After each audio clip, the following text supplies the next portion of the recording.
పాకిస్తాన్ వంకర బుద్ధి ఇంకా మారడం లేదు. అంతర్జాతీయ సరిహద్దులో ఓవైపు కాల్పుల ఉల్లంఘనలకు పాల్పడుతూనే మరోవైపు చొరబాటుదారులను భారత్ వైపు ఉసిగొల్పుతోంది. ఈ నేపథ్యంలో చీకటిని అనువుగా తీసుకున్న చొరబాటుదారులు భారత్లోకి ప్రవేశించేందుకు ప్రయత్నించడాన్ని గుర్తించిన భారత బలగాలు అతడిపై కాల్పులు జరిపాయి. గత రాత్రి పంజాబ్లోని ఫిరోజ్పూర్ సెక్టార్ వద్ద ఈ ఘటన చోటు చేసుకుంది. పగటి విరామం తర్వాత మృతదేహాన్ని పోలీసులకు అప్పగించినట్లుగా తెలుస్తోంది.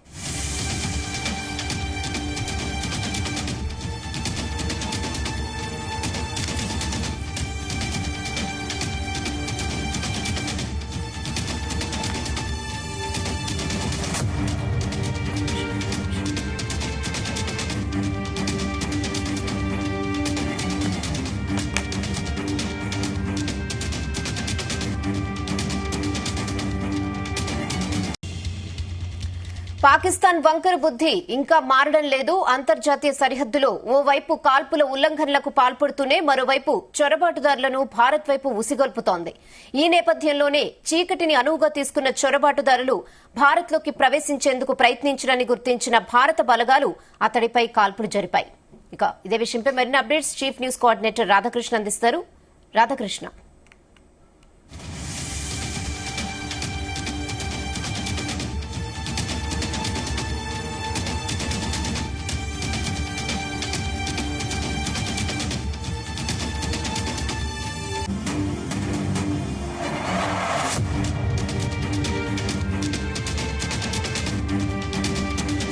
రాధాకృష్ణ.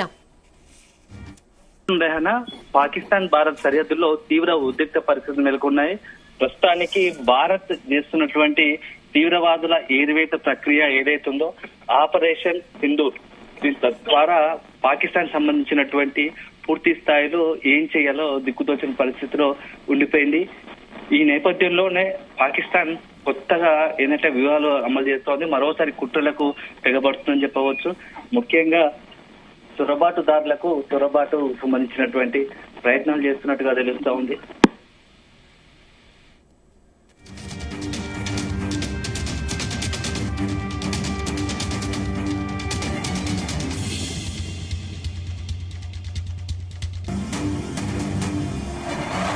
పాకిస్తాన్ వంకర బుద్ధి ఇంకా మారడం లేదు. అంతర్జాతీయ సరిహద్దులో ఓవైపు కాల్పులు ఉల్లంఘనలకు పాల్పడుతూనే మరోవైపు చొరబాటుదారులను భారత్ వైపు ఉసుగొల్పుతోంది.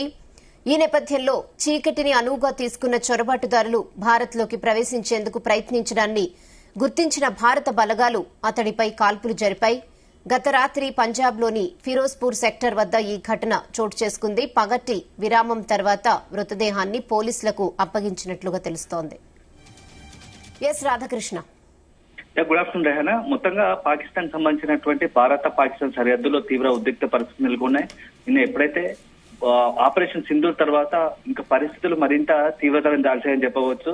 పాకిస్తాన్ సంబంధించి తీవ్ర మన సరిహద్దు ప్రాంతాలకు సంబంధించినట్టు ఎల్ఓసి కావచ్చు, అదేవిధంగా సరిహద్దు ప్రాంతాల్లో కాల్పులకు తెగబడతా ఉంది. ఒక సందర్భంలో ఇప్పటికే ఎల్ఓసి వద్ద పాకిస్తాన్ ఆర్మీ చేసినటువంటి కాల్పులో దాదాపు భారత్ సంబంధించినటువంటి 15 మంది అమాయకులు ప్రాణాలు కోల్పోయారు. దాంతో పాటుగా 50 మంది పైగా గాయపడ్డారు. సో ఇది ఒక వైపు ఉండగానే మరోవైపు కొత్త కుట్రకోణానికి పాకిస్తాన్ తెరతీస్తున్నట్టుగా తెలుస్తా ఉంది. ఎక్కడైతే పంజాబ్, రాజస్థాన్ ఉన్నటువంటి పాకిస్తాన్ సరిహద్దు ప్రాంతాలు ఉన్నాయో, సరిహద్దు రాష్ట్రాలు ఉన్నాయో, అక్కడ చొరబాటు ద్వారా భారత్ లో కుట్రలకు ప్లాన్ చేస్తున్నట్టుగా తెలుస్తా ఉంది. చొరబాటు ద్వారా భారత్ లోకి ప్రవేశించి ఇండియాలో కుట్రలకు దాడులకు పాల్పడనే యోచన ఇస్తున్నట్టుగా తెలుస్తోంది. దీన్ని పసిగట్టినటువంటి నిఘా వర్గాలు కావచ్చు, భద్రతా బలగాలు కావచ్చు, ముందస్తుగా అప్రమత్తమయ్యి నిన్న పంజాబ్ లోని సరిహద్దు ప్రాంతంలో ఒక చొరబాటుదారిని కాల్చి చంపివేసినట్టుగా తెలుస్తా ఉంది. సో ఇప్పటికే ఈ రోజు మొత్తంగా కూడా సరిహద్దు ప్రాంతాలను భారత్ భద్రతా బలగాలు తమ ఆధీనంలోకి తీసుకున్నాయి. బిఎస్ఎఫ్ జవాన్లు పూర్తిగా తమ ఆధీనంలో తీసుకొని అనుక్షణము అప్రమత్తమై ఉన్నాయి. ఎవరైనా అనుమానాస్పదంగా వ్యక్తులు కనిపించినా కాల్చివేతకు కూడా షూట్అవుట్ ఆర్డర్స్ కూడా వచ్చాయి. సో మొత్తంగా సరిహద్దు ప్రాంతాల్లో తీవ్ర ఉద్రిక్త పరిస్థితులు ఉన్నాయి.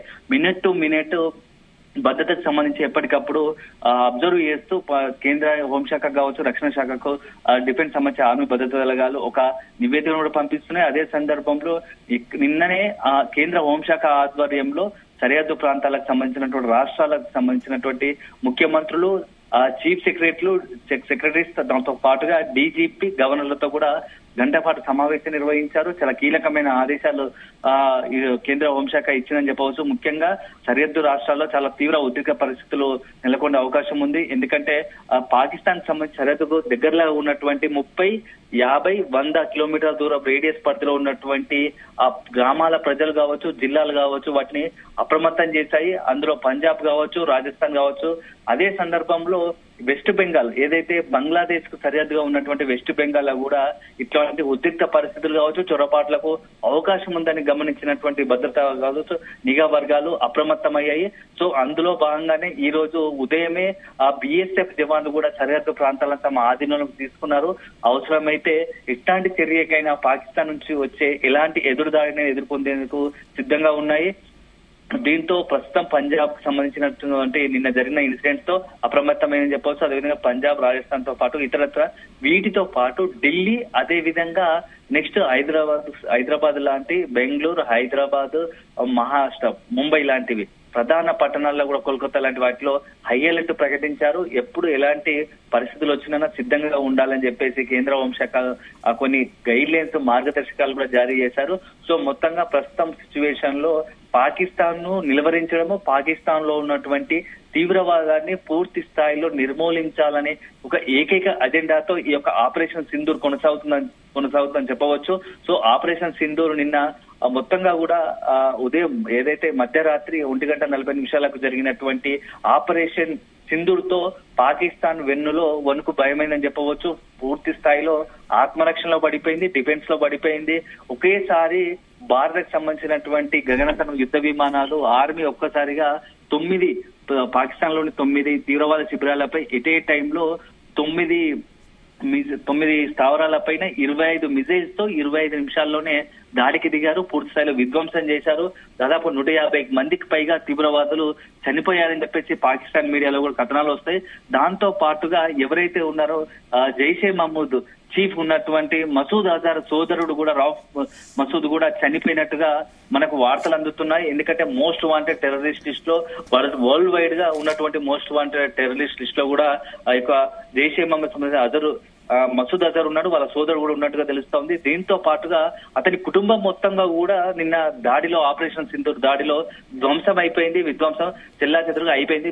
అతనికి సంబంధించిన జైషే మహమ్మద్ సంబంధించినటువంటి ఒక పెద్ద ఇది ఒక విఘాతం కావచ్చు, ఒక పెద్ద విధ్వంసం అని చెప్పవచ్చు.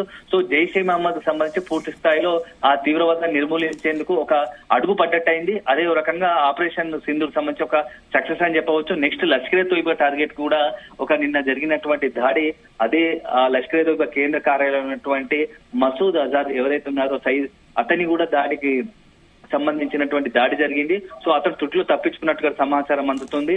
సో వీటితో పాటు ఈ రోజు కూడా పాకిస్తాన్ లోని ప్రధాన నగరాలైనటువంటి లాహోర్, కరాచీ, ఇస్లామాబాద్ తో పాటుగా పలు పట్టణాల పైన సంబంధించిన డ్రోన్లతో దాడులు జరుగుతున్నాయి, నిఘా జరుగుతున్నాయి అని చెప్పేసి అక్కడ మీడియా సంబంధించిన కథనాలు వెలువడుతున్నాయి. ఇప్పటికే లాహోర్ లో 3 బాంబులు పేలాయని తెలుస్తా ఉంది. అది కూడా ఎయిర్పోర్ట్ కు అతి సమీపంలో. సో ఈ ఎయిర్పోర్ట్ వద్ద పేలిన బాంబు పేలులతో ఒక్కసారి అప్రమత్తమైనటువంటి ఇస్లామాబాద్, కరాచీ వాటి ఎయిర్పోర్ట్లు కూడా లాహోర్ ఎయిర్పోర్ట్లను పూర్తిగా మూసివేసింది. సో మొత్తంగా హై అలర్ట్ ఉంది. సో దీంతో పాటుగా పాకిస్తాన్ సంబంధించి నెక్స్ట్ ఎలాంటి చర్యలు ఉంటాయో అని ముందే పసిగట్టినటువంటి భారత ప్రభుత్వం కూడా హై అలర్ట్ అని చెప్పవచ్చు. ఎక్కడికక్కడ భద్రతను కట్టుదిట్టం చేసింది. మాడ్రిల్లకు కూడా నిర్వహిస్తా ఉంది. దేశ ప్రజలను ఒక మానసికంగా యుద్ధం వస్తే ఎలాంటి పరిస్థితులు ఉండాలో వాటిని తట్టుకునేందుకు కొన్ని ప్రజలకు అవగాహన కల్పించే ప్రయత్నాలు చేస్తుందని చెప్పవచ్చు. సో మొత్తంగా హై అలర్ట్ గా ఉంది ఒకవైపు భారతదేశం. సో ఇప్పుడున్న పరిస్థితుల్లో పాకిస్తాన్ యుద్ధం చేసే పరిస్థితి లేదు, చేతులు ఎత్తేసిందని చెప్పవచ్చు. ఎందుకంటే నిన్నటి నుంచి జరుగుతున్న పరిణామాల నేపథ్యంలో అక్కడ ఉన్నటువంటి కీలక నేతలు, మంత్రులు మాట్లాడుతున్న పరిస్థితుల్లో నేను అక్కడ విదేశాంగ మంత్రి చేసినటువంటి వ్యాఖ్యలు కూడా కొంత ఆలోచనలు పడేస్తున్నాయి. తాము యుద్ధానికి సిద్ధంగా లేము, ప్రస్తుత పరిస్థితుల్లో భారత్ గనక అవకాశం ఇస్తే మేము చర్చలకు కూడా సిద్ధం అని చెప్పేసి ముందే చేతులు తీసిన పరిస్థితి ఉంది. దానికి కారణం కూడా లేకపోలేదు. ఎందుకంటే పాకిస్తాన్ పై అంతర్జాతీయంగా ఒత్తిడి ఒకదైతే భారత్ చేసిన దాడితో తట్టుకోలేని పరిస్థితుల్లో వీటికి తోడు బలూచిస్తాన్ వేర్పాటు వాదం అనేది పాకిస్తాన్ ఉక్కిబిక్కిరి చేస్తుంది. ఈ 3 అంశాలకు తోడు అన్నిటికన్నా మించిన పెద్దది ఏంటంటే పాకిస్తాన్ తలనొప్పిగా మారింది. పాకిస్తాన్ లో అంతర్గతంగా పెద్ద సంక్షోభం రాబోతుంది. ప్రజా వ్యతిరేకం ప్రజలు అందరూ కూడా భారత్ పై యుద్ధానికి కారణం పాకిస్తాన్ ప్రభుత్వాలు, ఆ నిర్ణయాలే తీవ్రవాదులను పెంచి పోషించి ఈ రోజు మనం ఈ పరిస్థితికి వచ్చాము. భవిష్యత్తులో మీ యొక్క నిర్ణయాలే భవిష్యత్తు ప్రపంచ పటంలో పాకిస్తాన్ అనేది లేకుండా పోతుంది, పాకిస్తాన్ దేశం లేకుండా పోయే పరిస్థితి తలెత్తాయని చెప్పేసి ఇప్పటికే అక్కడ ఉన్నటువంటి ప్రజలు కూడా తీవ్ర ఆందోళన చేస్తున్నారు. పాకిస్తాన్ లో పెద్ద ఎత్తున నిరసనలు వెళ్తున్నాయి ప్రభుత్వం పైన. సో మొత్తం వ్యవహారం చూస్తా ఉంటే పాకిస్తాన్ రాబోయే రోజులు చాలా అత్యంత క్లిష్టకరంగా మారాయని చెప్పవచ్చు. యుద్ధం చేయకుండానే భారత్ కేవలం ఒక ఆపరేషన్ సింధూర్ తోనే పాకిస్తాన్ పూర్తి స్థాయిలో విధ్వంసం కొలాప్స్ చేసిందని చెప్పొచ్చు. అంటే కేవలం 20 నిమిషాలు, అది కూడా అతి కొద్ది సైన్యంతో, అంటే జెట్ ఫైటర్స్ తో కేవలం 25 నిమిషాల్లోనే పాకిస్తాన్ విధ్వంసం చేసినటువంటి భారత్ అదే గంట సీరియస్ గా ఫోకస్ పెట్టి ఒక అరగంటలో అన్ని రంగాలు అప్రమత్తమై దిగితే, ఆర్మీ బలగాలకి దిగితే పాకిస్తాన్ పరిస్థితి ఎలా ఉంటుంది అంచనా చేయాల్సిన అవసరం ఉంది. ఎందుకంటే ప్రపంచంలో అత్యుత్తమైనటువంటి ఆయుధ సంపత్తి కలిగినటువంటి భారతదేశము ప్రపంచంలోనే టాప్ స్థాయిలో ఉంది, 4వ స్థానంలో ఉంది. సో కనీసం ఒక అరగంట కరెక్ట్ గా ఫోకస్ దృష్టి పెడితే పాకిస్తాన్ నామరూపాలు లేకుండా పోతుందనేది విశ్లేషకుల అంచనా.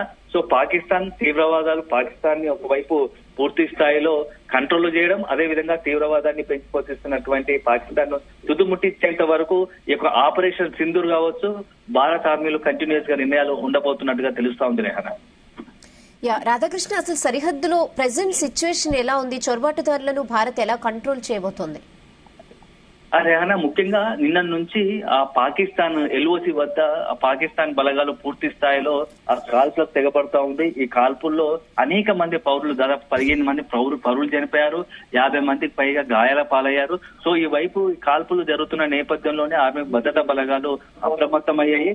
అక్కడ ఉన్నటువంటి ఆ సాధారణ ప్రజలందరినీ కూడా సురక్షిత ప్రాంతాలకు తరలించేందుకు సిద్ధమయ్యారు. సరిహద్దు ప్రాంతాల్లో ఉన్నటువంటి ప్రజలను ఇప్పటికే దాదాపుగా 70-80% అక్కడ ఉన్నటువంటి ప్రజలను సురక్షితంగా తరలించారు.